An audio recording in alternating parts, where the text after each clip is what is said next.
Drugs mafia ముందు స్కూళ్ళని తాకింది. అక్కడి నుంచి డొంక కదిలింది. అది అలా పారిశ్రామికవేత్తల మీదకి వెళ్తూ అక్కడ కట్ చేస్తే నేరుగా పొలిటికల్ లీడర్లను తాకింది. అక్కడ లోపాలని వెతుకుతూ సినిమా ఇండస్ట్రీని తాకింది.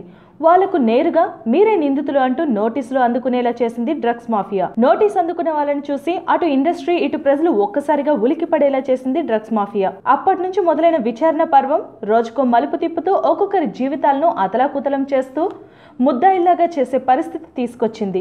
ఇప్పుడు ఇదే ప్రెస్టేజ్ ఇష్యూ అంటూ ప్రభుత్వం ఇటు మీడియా మిగతా విషయాలను మర్చిపోయి ఎత్తులకు పై ఎత్తులు వేస్తూ దేశం మొత్తాన్ని వాళ్ళ వైపు తిప్పుకునేలా చేసుకుంటూ వెళ్తుంది. కానీ ఇది ఎన్నో సంవత్సరాల నుండి జరుగుతున్నా కూడా ఒక్కరైనా దీన్ని సీరియస్ గా తీసుకొని ఉంటే ఈ రోజు పరిస్థితి ఈ స్థితికి వచ్చేది కాదు. ఎలాగైనా మేము సాధించామనే ఉద్దేశంతో ఒకరు, మేము తప్పు చేయలేదని మరొకరు, మీరే తప్పు చేశారని ఇంకొకరు ఈ డ్రగ్స్ మాఫియా కేసుని రసవత్తంగా నడిపిస్తున్నారు. ఇందులో నిజ నిజాలు ఎంత ఉన్నాయో ఎవరికి అంతుబట్టని చిక్కుముడి. ఆఖరికి కేసు చివరి దశకు వచ్చేసింది. దొరికిన సాక్ష్యాల ఆధారంగా విచారణలో జరిపిన కీలకమైన సమాచారాన్ని బట్టి అందరిపైన ఛార్జ్ షీట్ ఓపెన్ చేయాలని చూస్తున్నట్టు వినికిడి. సో ఫ్రెండ్స్, విన్నారు కదా, అసలు మొదలు పెట్టిన దగ్గర నుంచి చివరి వరకు దొరికిన సాక్ష్యాన్ని బట్టే చెప్తున్నారు. కానీ అసలు ఏ సాక్ష్యం దొరికిందో ఇంతవరకు సిట్ అధికారులు మీడియాకి రివీల్ చేయలేదు. మరి ఇలాంటి మరిన్ని హాట్ అప్డేట్స్ కోసం కీప్ వాచింగ్ భారత్ లైవ్.